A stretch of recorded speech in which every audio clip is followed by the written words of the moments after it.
Be advised, we understand some of the content of this presentation may be emotionally triggering in nature.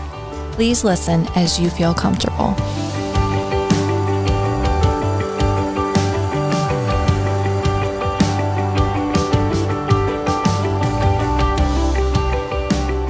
All right, welcome back to another episode with Tusc Against Trafficking. My name is Jocelyn Hampshire. Molly and Robin will be joining me shortly here for some discussion today. But before we do that, I have the privilege of introducing two special guests with us today, Rick Arredondo and Sam Yoder. Today, we are going to be talking about pornography as well as substance use and addiction. So, gentlemen, thank you for being here. Appreciate your time today. Thank you. All right, Rick, I would like to start with you just a little bit. Tell us a little bit about yourself and what you do here in the community. Sure. Well, I moved my family here to Ohio in 2016, and I was a banker in California and ran a couple large banks there and decided enough was enough and brought my son and family here, my brother's here. And about a year into it, we opened the Ezekiel Project, which was really, I started the business with a gentleman who'd been an addict half his life. And so our mindset was, why don't we try to create an opportunity for them to kind of get back into the workforce? So we would kind of walk aside them and just walk them through to the point where they could actually perform in a real job. And so we had several ups and downs with that experiment, to say the least, but we've now settled in as a creative hub. And one of the learning experiences I had was the men and women that I met with very much had an artistic bent to them. And if they're not cut out for a Marlite or any kind of manufacturing job, not to single them out, it's just if you've got a creative gift, what we want to do is we're taking creatives and saying, let's find a project you can work on and let you become financially independent by doing the job that God created you to do. So that way, if they're graphic design, video, photography, podcasting, whatever, sometimes they just don't know how to take the steps to get them into that position. So I work as a business coach, and then we use the Ezekiel Project really as a creative hub. Awesome. And so we've been able to do a lot of videos for the Anti-Drug Coalition, the Evening of Hope that they have for the churches. So they kind of come to us for creative solutions, and then we find creatives to fill that need. That is awesome. Talk to me a little bit about the Ezekiel Project. Where did you get that name? Well, I was sitting there in a Bible study, literally, and when my partner, who I just mentioned, I started to realize that his dry bones weren't any different than mine. I mean, I worked in the corporate world, and I work with people that were a heck of a lot worse than he was. And so I just started to kind of focus on, well, what biblical passage? And we started to look at buildings that were decaying around us. And it kind of inspired not only the name of the project, but we actually did murals in the alley on Ashwood Lane. So we've got this alley that was basically falling apart. There was nothing but graffiti. And now you've got probably the most photographed area in Tuscarawas County right there in an alleyway. Wow. So it's kind of the visual was dry bones, breathe life into them. And we all have dry bones. That's awesome. So that's the purpose of your organization, bringing hope, restoration, life back into that's great. Yeah. That's when awesome. you see the murals in New Philadelphia, they started literally because we said, let's just start some murals, and it just started to mushroom. And that is cool. We can't take credit for it. It's just one way of showing people a different way to maybe improve the city, make it more viable. That's cool. Now, where is that? Where can people drive by to see that? Ashwood Lane is right behind the Daily Grind Cafe. Okay. So if you go there, but you're seeing at least 3 or 4 mural projects that have happened right off of South Broadway. So Alley Cat's Marketplace and other things. There's a big mural going on at the airport. So. Oh, really? Okay. Awesome. Wonderful. Well, okay. Today we're talking about the substance use and addiction. And so you've mentioned how the Ezekiel Project can serve those that are struggling with that. Can you talk a little bit about, and not to put words in other people's mouths, but can you talk a little bit about what you've witnessed? So, like, what has that done for people? Giving them an opportunity like this. What have you seen? What have you experienced? I think the number one problem we see is is they go into isolation. And when you go into isolation, you disconnect from family. And what we try to do is meet them where they are. So the fact we're on an alley is kind of symbolic, because there's a lot of people that are going down our alley that are struggling with some things. And they'll come into our studio, and then we'll start just saying, they'll introduce themselves, and next thing you know, we're having a conversation, and next minute, we're inviting them to a worship night that we have in our studio. So we think that it's that restoration of relationships that's really critical, and they're really good at running from the problem. So what we want to encourage them is, hey, there's people that actually care about you, and how can we move you in a direction forward? And for me, it's just a matter of just treating them as a human being, and the court systems and everything else do a good job of grabbing their attention. But really, as far as moving them forward, I think that's probably the biggest challenge, and it takes a community to do that. Intentional relationship. Okay, awesome. Okay, wonderful. I would say, and maybe I could just ask you, this is a more personal question, but how have you been impacted? What lessons have you learned? Wow. Having never worked with anybody with an addiction that was actually self-admitted, it's been a really eye-opening. And one thing I have a affinity for is I see so much possibilities for Tuscarawas County. It's the number one problem that's keeping the young people from actually getting to the point where we should be more viable economically. We have jobs that aren't being filled.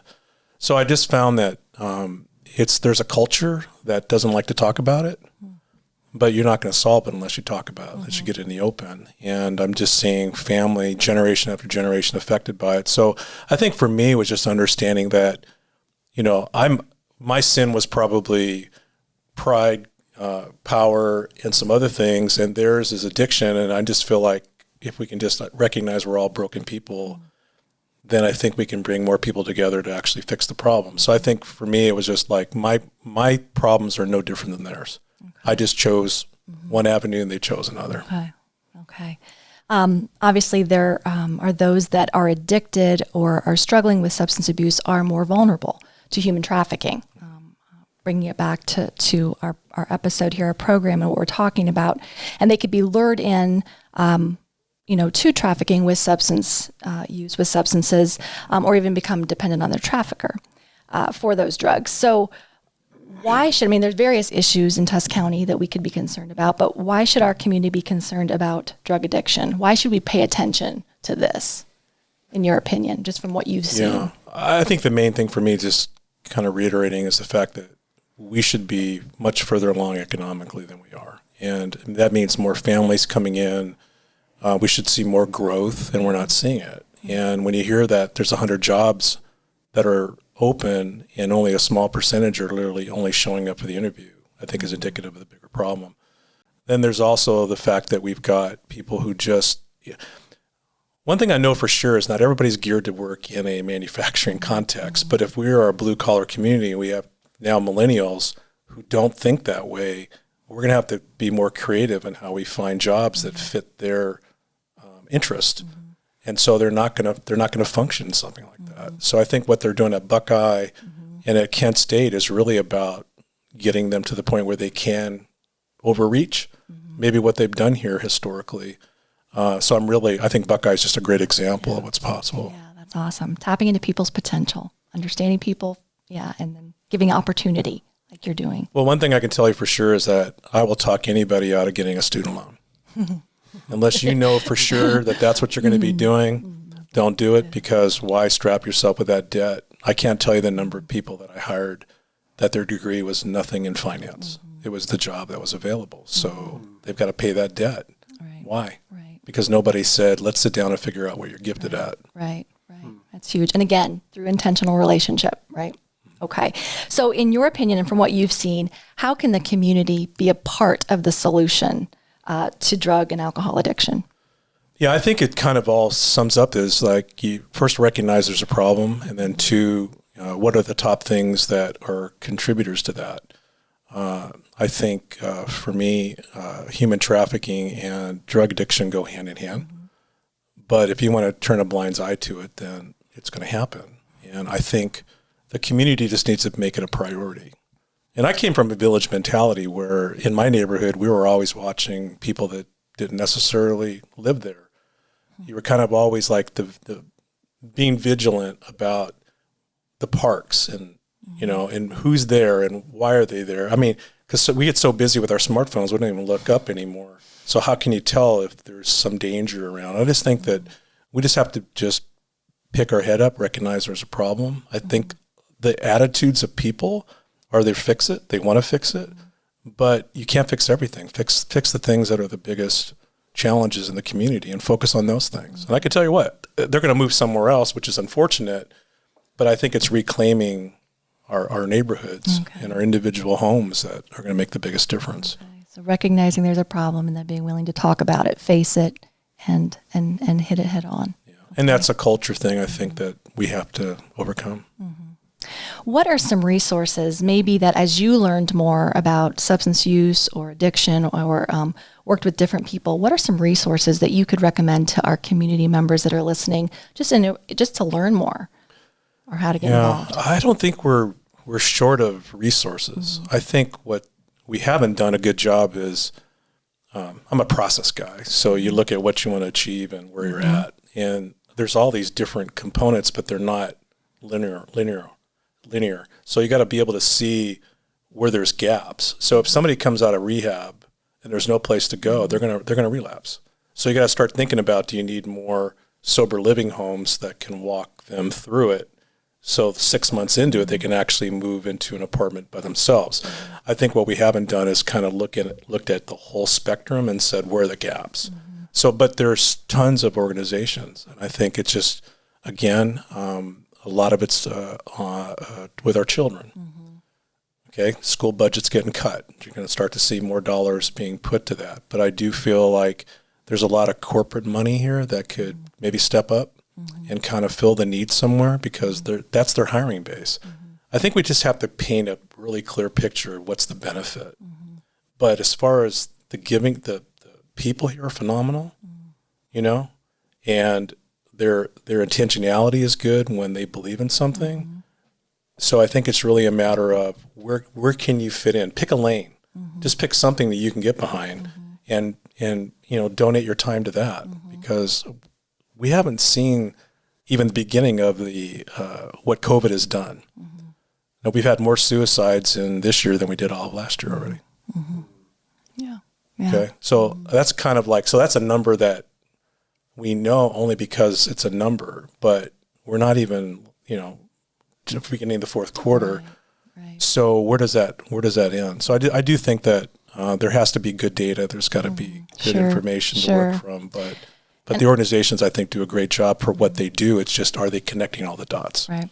And I think a shout out to the Tusc County Anti-Drug Coalition just for what they've done. I mean, they've got podcasts, you can go to their website and learn all kinds of stuff just about what's going on right here in Tusc County. So they've done a beautiful job. So it's just us tuning into that. That's a place where we can start at least to learn more about what's going on and maybe how we can get involved. So. Yeah, if we had a few more Jodys, I think we can get a lot done. So, she does a beautiful job. Absolutely. So back to the Ezekiel Project. If people would be interested in connecting with your organization, how could they get a hold of you? Yeah, I think this community is pretty much Facebook centric, so they can reach us through our Facebook site. We're trying to always stimulate meetings and idea creation, and we want to connect with the creatives. We feel like, actually, I think 70% of the income for creatives for 2019 is gone, just with COVID, because they're not able to go out to the fairs and all this stuff. So our big concern is that there's just not a lot of opportunities for them to make an income.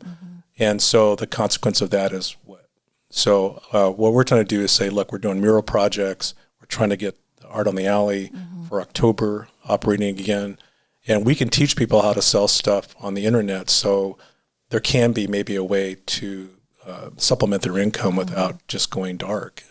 So we just want to be able to, they're not business focused always, Some of them are really good, but most of them kind of let me do my art. So we'll try to connect them that way.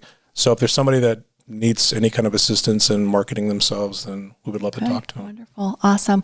Well, Rick, thank you. I appreciate you being here, and just thank you for what you're doing, investing in people, giving opportunities for hope, restoration, potential.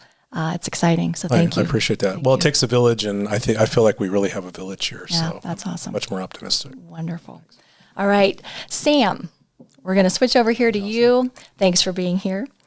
Sam, tell us a little bit about yourself and what you do.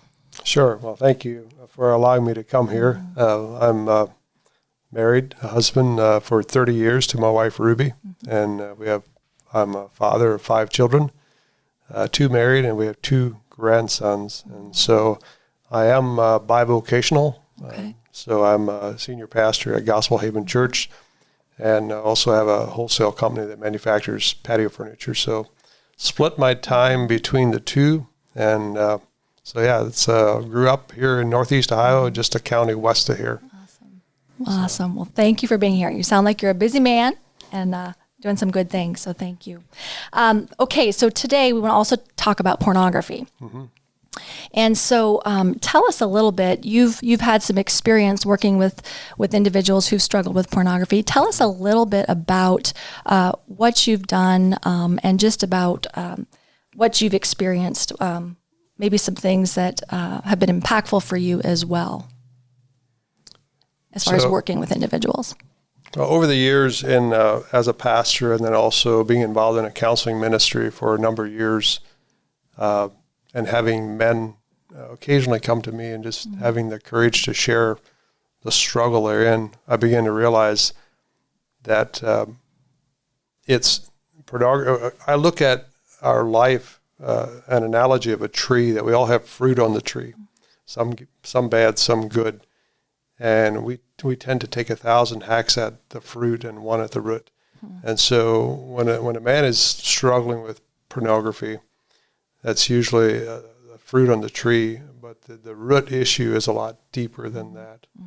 And it's usually they're trying to medicate a pain or a void in their life. And there's a quote, I don't know who came up with it, but it was said that almost every man that knocks on the door of a brothel is actually in search of God, or going to pornography is in search of God.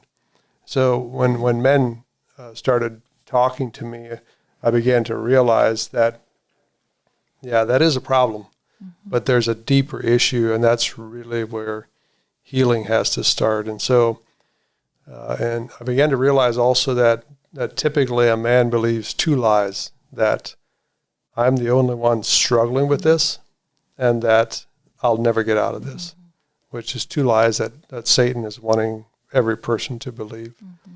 And so just journeying with men, and hearing their story and walking alongside them and encouraging them to come clean and then build 1 day at a time. Just go 24 hours and then go 48 and then 3 days was what was really encouraging to see. And then seeing them maybe telling their friend that there's hope. So that's kind of some of the experiences I've had over the last 15 years in working with men. Okay. It's so interesting because you've worked with men, and that's predominantly who you're seeing, and it's interesting how women are struggling as well now, more and more, that percentage is growing. So it's we've thought for so long that this is a man's problem. It's not. It's a people problem. It's a human problem. And so we're going to talk about that later in our discussion. But I appreciate that. So you're saying it's a process. It's a healing process, not perfection, but right. Process and progress. That's what I've experienced That's a lot cool. with men. That's great. There are debates. We hear things, pornography, there's positives to pornography. I've heard that. But as we look into the research, we see how harmful and how destructive it can be, how it can change the landscape of the brain, things like that, how it can dehumanize. So now we see individuals not as people anymore, but as objects. We know that the pornography that is available now is just as violent as it could be.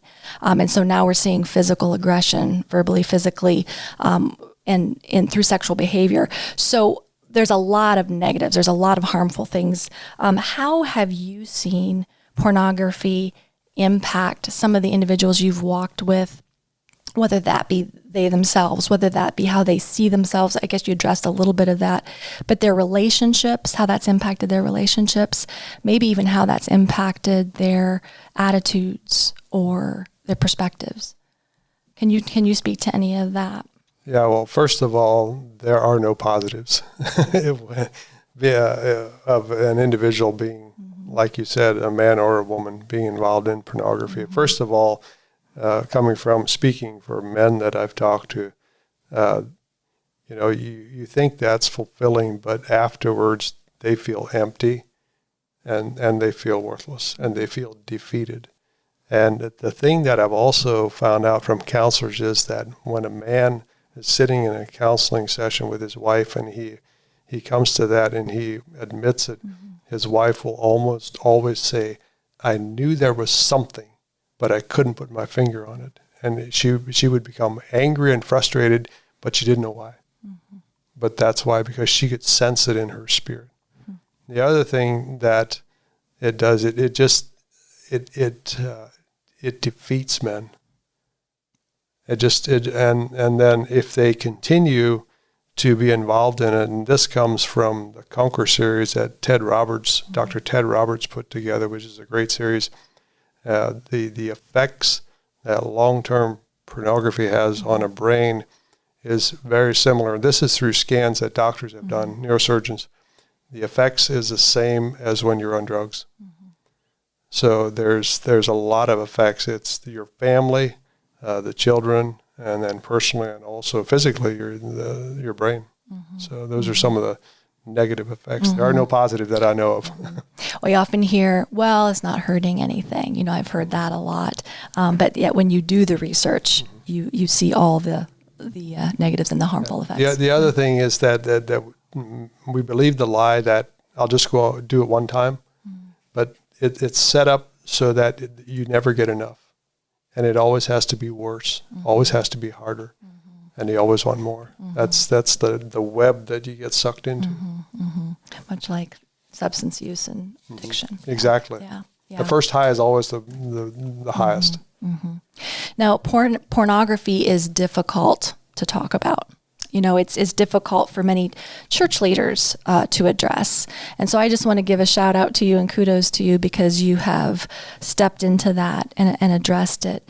And walked with people through that. So what motivated you to be open to even addressing it, to talking about it?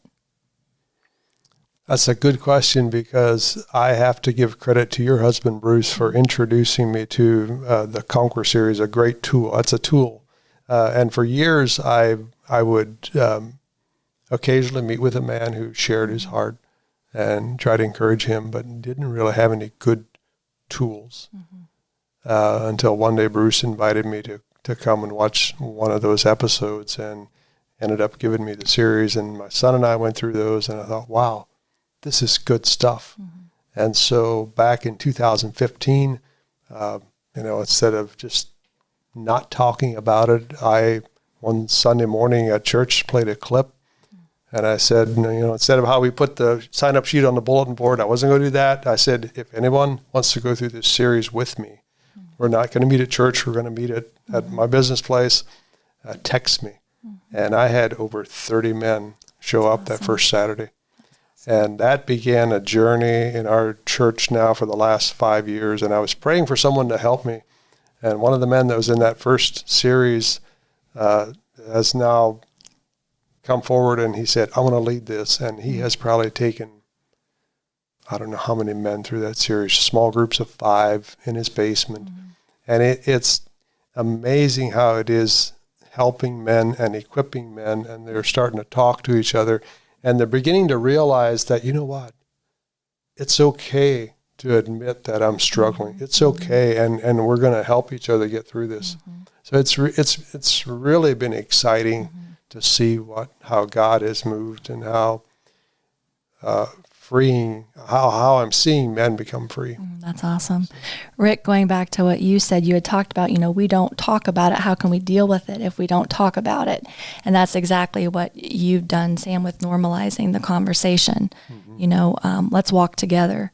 And so it is amazing how when one person steps forward and says, this is an issue for me, how many more? You give permission to how many more? And that's with anything. So that's cool. So thank you for stepping out and doing that. So what benefits have you seen? And you've already mentioned some of these, but what benefits have you seen from talking about it? Obviously, there's been people that have gotten involved, and lots of men have gone through this. Any other benefits that you've seen from just simply being able to normalize the conversation and talking about it? Yeah, some of the benefits, well, Rick, you mentioned the whole thing of isolation, and that's what we tend to do when we, start on drugs or get into porn or the secret sins. And the first step is seeing people come out of isolation and believing the lie that I'm the only one. And, the whole thing about talking about pornography, I grew up, it was taboo. You didn't talk about it. And realizing that the percentage in our churches is just as high as in people who don't darken the doors of a church. And so what are the advantages?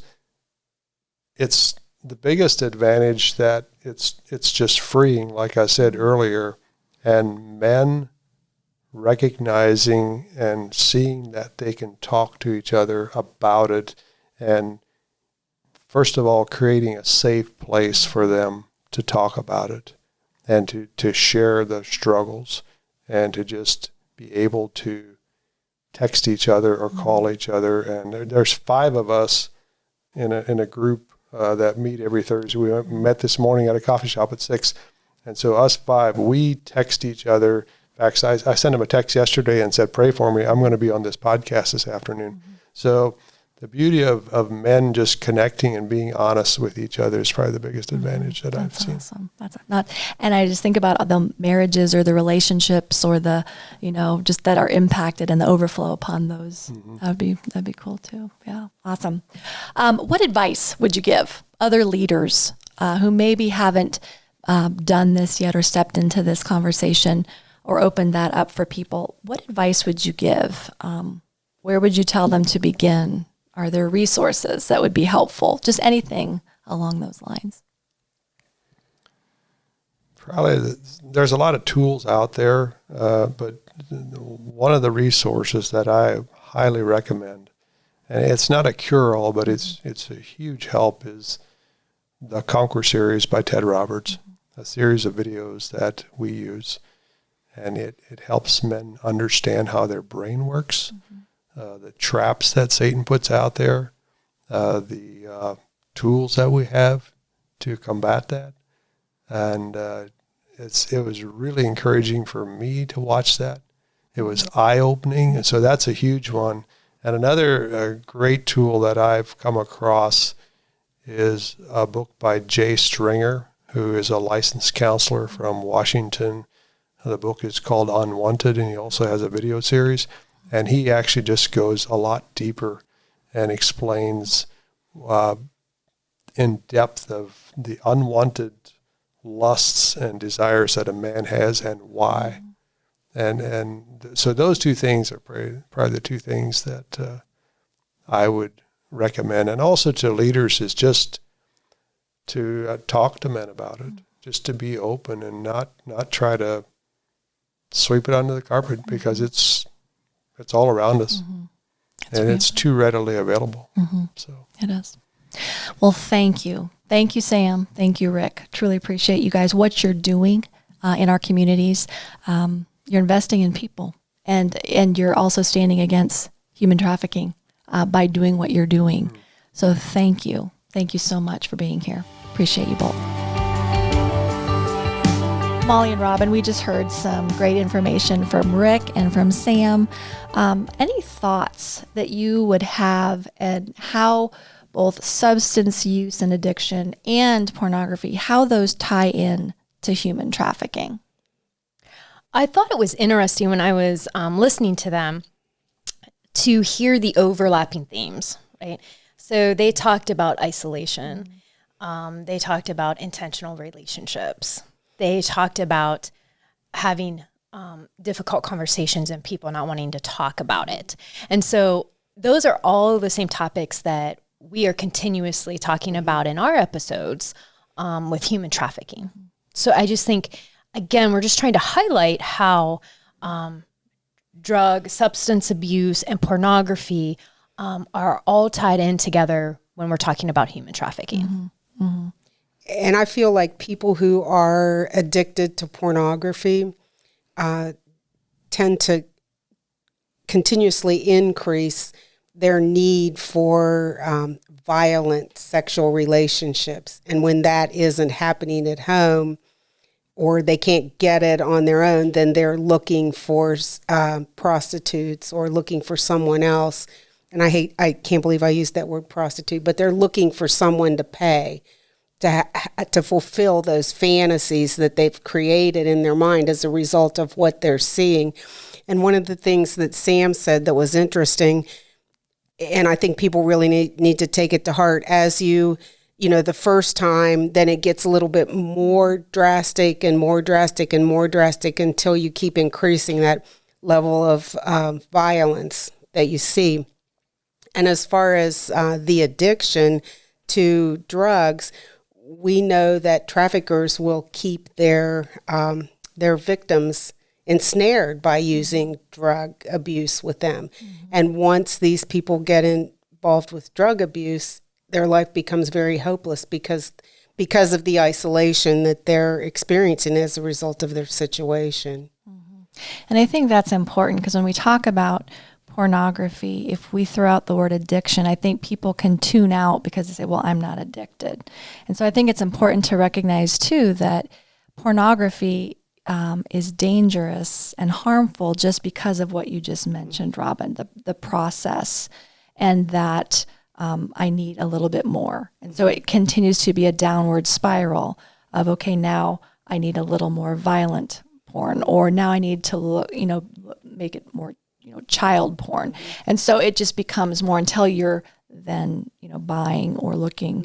And so that I think is really important to recognize that it's not just addiction. We're talking about even, the struggle can really take us into a downward spiral. And then on the flip side of that, people will traffic their kids for child pornography purposes so other people can have that pornography and sell it. And there are cases in Ohio where that's happened close to us. So we always need to be cognizant of that. Not only are there people who become addicted that look for somebody to pay to fulfill their fantasies, there are also people who are providing individuals to kids to allow people to tape them and provide those fantasies. Yeah, I think that also it's just important to remember with the pornography piece of it that that does create a demand, right? It also, I don't think something we don't realize is that it can be used as a training tool for people that are being trafficked. So that is obviously extremely disheartening when you think about what it's actually being used for, to teach how to respond or what to do, to even for young children. It's also, I think too, we don't recognize that what's being filmed, what you were saying, like oftentimes what we're watching is a trafficking victim being sexually assaulted, raped. So it's just extremely disturbing, unsettling, how pornography is tied in to this, to trafficking as well. So any other thoughts that you would have, or anything that you would want listeners to know about just how rampant it is, how common it is, anything? I think that we can all agree that we have a drug addiction problem in our community. Right? I think we've all kind of opened our minds to that. And listening to Sam talk when he said his first class, 30 people showed up. 30 people. And that's not an isolated case, right? Like, I think if we open that up, you know, to more churches, we'd have more people. And the only way, in my opinion, that we're really going to start making an impact in our communities, we've got to take the shame away, the judgment away, and start meaningful conversations. We have to. The more we can talk about drugs and substance abuse and pornography and be attentive to what's going on in our community and make those intentional relationships, that's how we start to make an impact and a change. I think sometimes we feel like we live in or what we want to do is live in a bubble in our family and protect our family and the people in our little bubble. And we have to understand there are things going on outside that bubble, and that bubble could burst any minute. And then we would have no understanding. So just exactly what you said, Molly, we really need to reach out and take away any kind of stigma and understand that if people need help, we need to help them. Absolutely. I think it goes back to everything, like human trafficking, like Molly, you had said, a lot of these things that we're talking about, there's some of the same thematic elements. And I think about, you know, where do we start? We start by educating ourselves. We start by awareness. And I think, again, for the Tusc County Anti-Drug Coalition, great place to start. I think, too, with the pornography piece, there are some fabulous sites, resources where people can go to. I think of fightthenewdrug.org. It's non-religious, non-political. It is a fabulous resource where there's articles. There is a documentary series. It's so good. It's a 3-part Brain, Heart, World. It's fabulous. But also on that site, it talks about how do we talk about this with our kids, because you were talking about normalizing the conversation, making it safe. And so, you know, when we think about the average age of first exposure to pornography is 9 years old, we think, so for mom and dad to sit down and very age appropriate, just start talking about, you know, bad pictures, good pictures, or whatever it is, when that child sees that image, because it's usually on accident or an ad pops up or someone shows them or whatever, they can go to mom and dad because it's safe, because I know mom and dad talked to me about this. And so I know this is what they're referring to. Where if we don't have conversations with our kids and they see that first time, that first picture, it becomes secretive, it becomes shameful, right? So there's no reference point.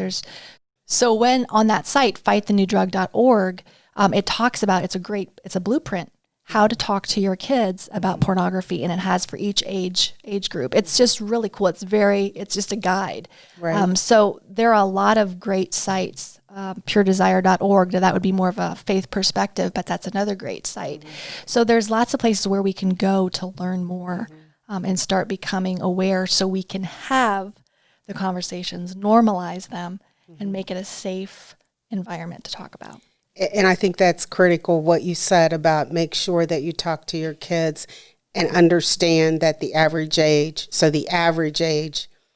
that a child first sees pornography is 9. So start talking as soon as you can in an age-appropriate manner. Anything else that you would encourage people to do, or what can we do? I think if we're talking about different resources in our community, because as Rick indicated, our community is rich with resources. You just have to know how to find them sometimes, which is a little bit difficult. But emeraldjennyfoundation.org, which is a website that will allow you to type in a zip code, and it will give you a listing of all of the resources in your area that have to do with counseling, drug addiction, that kind of thing. So I think that's probably the easiest resource to look at, because it covers one thing. We have a lot of really great counseling agencies that you can also just do a Google search and call any one of them to get help or get referrals somewhere. And then we also have Alcoholics Anonymous in this county, as well as Narcotics Anonymous. Yes. So Wonderful. those are some resources that people could use that they should have some idea what they are about. Wonderful. And as far as the pornography, for help or for just to come out and just to have a conversation, again, counselors, our community counselors are wonderful. At Toward the Goal, we do have small groups. We have men's groups, we have women's groups. And so that's something else. We can also connect you. Sam was talking about some different groups they have. So we have different people that are doing groups. So know that you can contact us as well if there's anything like that. That you're interested in. I think of joinfortify.org. It's another site where you can have some help that way too. So, and support. So there's some great resources out there. We don't have to walk alone. So. Please reach out if you need to talk to somebody. That's the biggest thing. It is. Yeah. So, okay. As we close today, just a reminder that we do have a question and answer episode as our last episode. So please, if you have any questions, submit those through our website at tuscagainsttrafficking.org. You can do that on Facebook. We'd love to have those questions that we can answer those our last episode. So thank you for tuning in, for listening, and we'll see you next time.